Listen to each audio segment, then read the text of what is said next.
This was a nice homage to shueisha.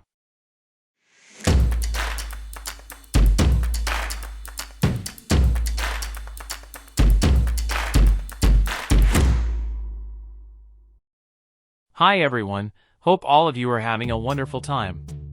Your boy Al is here with Undead Unluck episode 19 review, so let's jump into it. At first we see Fuuko recognize the manga that Juiz is holding, one of her favorites. Juiz shows them the 20th volume, explaining its relevance to events in their world. She suggests investigating more volumes. Top asks Juiz about the series, leading Fuuko and Tatiana to share their thoughts. Fuuko mentions the lack of information about the author. Juiz suspects G-liner artifact for the manga's artwork and its immunity to rule changes. Andy notes that the raw manuscript remains unaffected by language rules, so they need to look into the author, Ano. I don't know what I was expecting, but I definitely wasn't expecting that we will see the manga itself turn out to be the prophecy book, although I gotta admit I really enjoyed the curveball thrown at us. Also, I love the "from me to you" reference.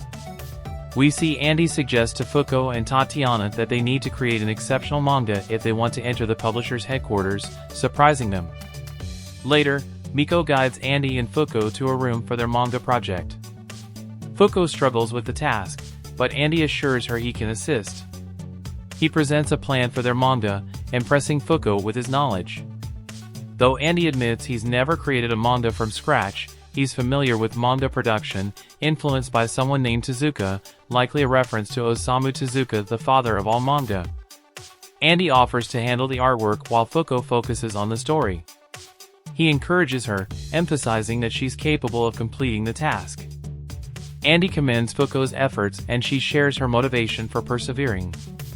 Andy's idea was very reasonable, but I didn't quite like how he asked Fuuko to come up with the story, because knowing something and creating that thing are two very different matters. For example, I know a decent amount about anime and manga, but if I want to draw and write a manga, I would need to do a lot of thinking and research beforehand.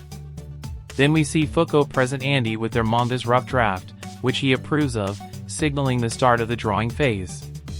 Mui, Miko, and another ally join to assist them. Miko equips Fuuko with a device to aid her drawing speed, although Fuuko initially struggles with it. Tatiana, however, demonstrates proficiency with the device and offers to help Fuuko master it. With Tatiana's encouragement, Fuuko learns to control the device effectively. As they progress, Andy informs Fuuko that they've completed the manga's storyboarding. A montage follows, showing everyone working on the line work phase. Juiz then arrives to lend her assistance, and Fuuko mentions revisiting parts of the manga Juiz had shown them earlier.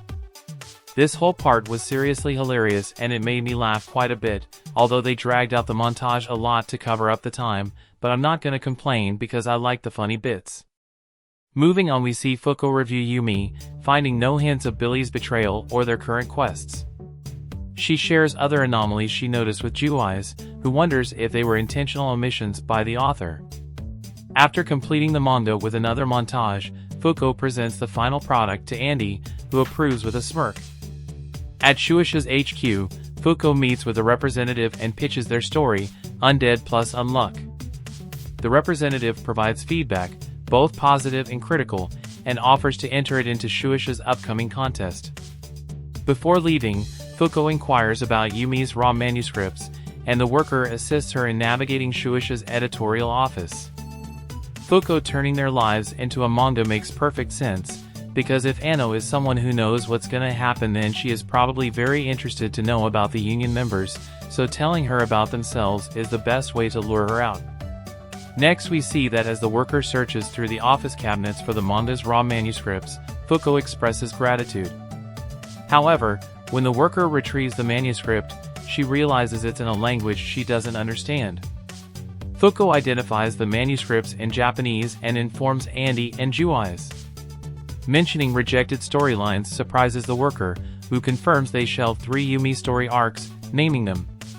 Recognizing the connection to current events, Juiz urges Andy and Fuuko to locate Ano promptly. Fuuko acknowledges the challenge of finding Ano but overhears the worker, Tayoka, speaking with Ano on the phone. Learning that Shueisha wants Ano to judge the contest, Fuuko asks to speak with her. Despite Tahioka's reluctance, Andy intervenes, compelling Tahioka to hand Fuuko her phone. Those arcs are clearly pointing at 3 events. First one is about Billy's betrayal, second one is about the 4 missions, and the third one is about Andy's past. We have already seen the first one, which means we will also see the other ones as well. At the end we see Fuuko request Ano's permission to read her manga, to which Ano agrees.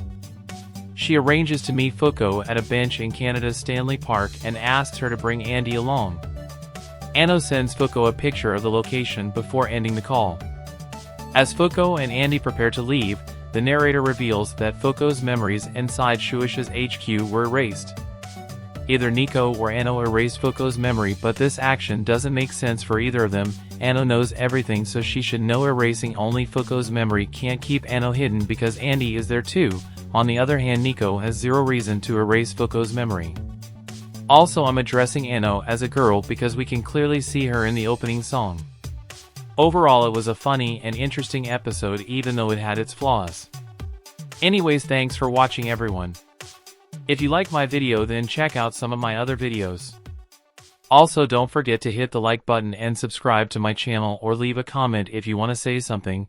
You can also follow me on Twitter and Instagram or check out my Facebook page. Links are given in the description. Until then, see ya.